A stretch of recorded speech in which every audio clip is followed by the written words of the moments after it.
पंजाब की 109 नगर निकाय, नगर पंचायत और 7 नगर निगम के लिए हुए मतदान की मतगणना जारी है। कांग्रेस ने पंजाब की 7 नगर निगम चुनाव में भारतीय जनता पार्टी का सुपड़ा साफ कर दिया। स्थानीय निकाय चुनाव में कांग्रेस पार्टी ने मोगा, होशियारपुर, कपूरथला, अबोहर, पठानकोट, बटाला और भटिंडा नगर निगम जीत ली है। भटिंडा नगर निगम कांग्रेस के खाते में 53 साल बाद आई है। भटिंडा लोकसभा का प्रतिनिधित्व शिरोमणि अकाली दल की हरसिमरत बादल करती हैं। राज्य में केंद्र सरकार के कृषि कानून के खिलाफ किसानों के विरोध के बाद उन्होंने खुद को सरकार से अलग कर लिया था। मोहाली नगर निगम के नतीजों का ऐलान गुरुवार को किया जाएगा। बता दें कि भटिंडा शहर विधानसभा क्षेत्र से कांग्रेस के मनप्रीत सिंह बादल विधायक हैं। वो राज्य के वित्त मंत्री भी हैं। मनप्रीत सिंह बादल शिरोमणि अकाली दल के प्रमुख सुखबीर सिंह बादल के चचेरे भाई हैं। प्रधानमंत्री नरेंद्र मोदी ने बुधवार को वीडियो कॉन्फ्रेंसिंग के माध्यम से नास्कॉम के टेक्नोलॉजी एंड लीडरशिप फोरम को संबोधित किया था। पीएम मोदी ने कहा कि ये ऐसा समय है जब दुनिया भारत को पहले से ज्यादा उम्मीद और भरोसे के साथ देख रही है। कोरोना के दौरान हमारे ज्ञान विज्ञान और हमारी टेक्नोलॉजी ने खुद को साबित किया है। आज हम दुनिया के अनेक देशों को मेड इन इंडिया वैक्सीन दे रहे हैं। पीएम मोदी ने आगे कहा कि आत्मनिर्भर भारत के बड़े सेंटर आज देश के टियर 2, टियर 3 शहर बनते जा रहे हैं। देश के इन छोटे शहरों के युवा अद्भुत इनोवेटर के रूप में सामने आ रहे हैं। सरकार का फोकस भी इन छोटे शहरों में बेहतर इंफ्रास्ट्रक्चर के निर्माण पर है। पुडुचेरी में आगामी विधानसभा चुनाव से कुछ महीने पहले राजनीतिक संकट पैदा हो गया है। 2 मंत्रियों समेत 4 विधायकों के इस्तीफे के बाद कांग्रेस नेता नारायणसामी सरकार अल्पमत में आ गई है। विपक्ष मुख्यमंत्री नारायणसामी से इस्तीफे की मांग कर रहा है। वहीं दूसरी ओर केंद्र ने पुडुचेरी के राज्यपाल पद से किरण बेदी को हटा दिया है। इसके बाद किरण बेदी ने ट्वीट कर आभार जताया है। पुडुचेरी के राज्यपाल के पद से हटाए जाने के बाद किरण बेदी ने भारत सरकार समेत तमाम अपने साथियों का शुक्रिया अदा किया है। उन्होंने कहा कि मैंने संवैधानिक एवं नैतिक जिम्मेदारियों को पूरा करने के कर्तव्य के लिए सभी कार्य किए। पुडुचेरी का भविष्य बेहद उज्जवल है। ये अब लोगों के हाथ में है। बता दें कि सियासी उठापटक के बीच कांग्रेस के पूर्व अध्यक्ष राहुल गांधी आज पुडुचेरी के दौरे पर जाएंगे। इस दौरान वो यहां एक रैली को संबोधित करेंगे। देश में पेट्रोल डीजल की कीमतों में आग लगी हुई है। कई जगहों पर पेट्रोल के दाम 100 रुपए के आंकड़े को पार कर गए हैं। ऐसे में पेट्रोल डीजल की बढ़ती कीमतों को लेकर सड़क और परिवहन मंत्री नितिन गडकरी का बड़ा बयान सामने आया है। उन्होंने कहा कि मेरा सुझाव है कि यही वक्त है जब देश को वैकल्पिक ईंधन की ओर जाना चाहिए। मैं पहले से बिजली को ईंधन की तरह इस्तेमाल करने पर जोर दे रहा हूं, क्योंकि भारत में सरप्लस बिजली है। नितिन गडकरी का कहना है कि हम इस वक्त 81% लिथियम आयन बैटरी भारत में बना रहे हैं। मेरे मंत्रालय ने आज लिथियम आयन के विकल्प को लेकर भी पहल की है। सभी संबंधित लैब रिसर्च में जुटी हैं। मंत्रालय अब हाइड्रोजन फ्यूल सेल्स को विकसित करने में जुटी है। उन्होंने कहा कि हम इस वक्त फॉसिल फ्यूल्स, पेट्रोलियम, कोयला, नेचुरल गैस, ऑयल सेल का विकल्प तैयार करने में जुटे हैं, जो कि देश के लिए इस वक्त बेहद जरूरी है। Greta Thunberg tool kit case में आरोपी निकिता जैकब को बॉम्बे हाई कोर्ट ने बड़ी राहत दी है। कोर्ट ने 3 हफ्ते तक निकिता की गिरफ्तारी पर रोक लगा दी है। ये राहत 25,000 के निजी मुचलके पर दी गई है। सुनवाई के दौरान कोर्ट ने माना कि निकिता का कोई राजनीतिक, धार्मिक या आर्थिक एजेंडा नहीं है।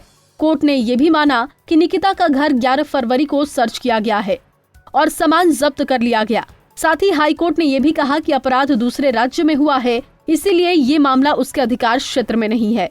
निकिता की वकील ने कहा कि टूलकिट को अकेले निकिता ने नहीं बनाया है।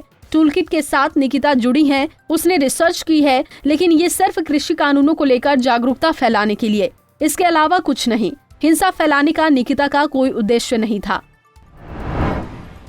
26 जनवरी को किसानों के द्वारा आयोजित ट्रैक्टर रैली के दौरान लाल किले में हुई हिंसा मामले में दिल्ली पुलिस को बड़ी कामयाबी हाथ लगी है। दिल्ली पुलिस के स्पेशल सेल ने इस मामले में मोस्ट वांटेड मनिंदर सिंह को कल पीतमपुरा से गिरफ्तार किया। इसके अलावा पुलिस ने मनिंदर के स्वरूप नगर स्थित घर से 2 तलवारें भी बरामद की हैं।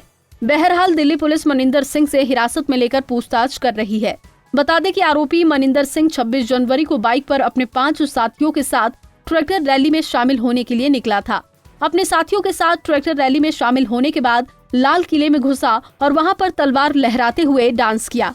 साथ ही उसने दूसरे प्रदर्शनकारियों को भी उकसाया। सिंघू बॉर्डर पर प्रदर्शन में शामिल एक व्यक्ति ने पुलिस अधिकारियों पर तलवार से हमला किया। इसके बाद वो पुलिस अधिकारी की गाड़ी लेकर भाग निकला, जिसके बाद पुलिस ने घायल एसएचओ को अस्पताल में भर्ती करवाया। मामले की गंभीरता को देखते हुए पुलिस ने आरोपी हरप्रीत सिंह को गिरफ्तार कर लिया। पुलिस ने बताया कि उसने रात करीब 8 बजे सिंघू बॉर्डर पर ये वारदात की।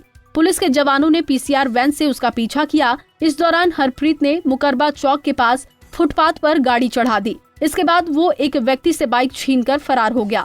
पुलिस ने करीब 8:30 बजे उसे पकड़ लिया। दिल्ली पुलिस के एक सीनियर पुलिस ऑफिसर ने बताया कि आरोपी पर कानूनी कार्रवाई हो रही है। उत्तर प्रदेश समेत देश भर में सीरियल ब्लास्ट की बहुत बड़ी साजिश नाकाम की गई है।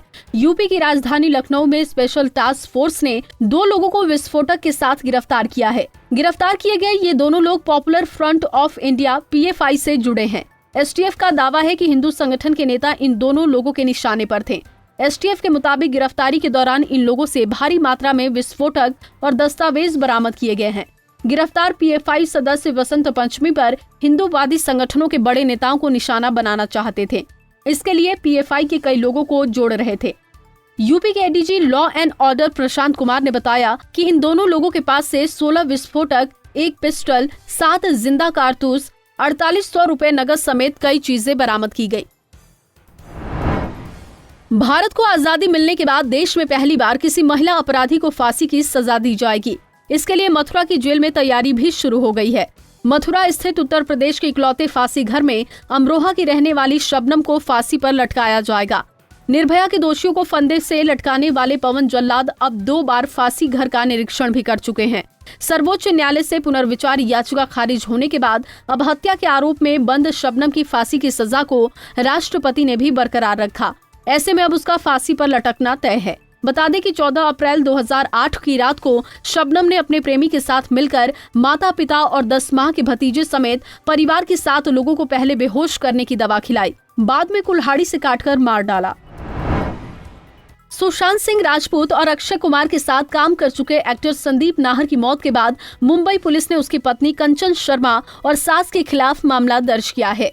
जानकारी के अनुसार गोरेगांव पुलिस ने संदीप नाहर की पत्नी और उसकी मां के खिलाफ आत्महत्या के लिए उकसाने का मामला दर्ज किया है। बताया जा रहा है कि साइबर सेल के अधिकारी ने अभिनेता के आत्महत्या का वीडियो देखने के बाद उसको ट्रेस करने की कोशिश की थी, लेकिन जब तक वो कार्रवाई करते तब तक अभिनेता ने खुदकुशी कर ली थी। बता दें कि संदीप नाहर ने अपने सुसाइड नोट में अपनी शादीशुदा जिंदगी में चल रही परेशानी का जिक्र किया था। संदीप का शव मुंबई के गोरेगांव इलाके में स्थित उनके आवास पर मिला था।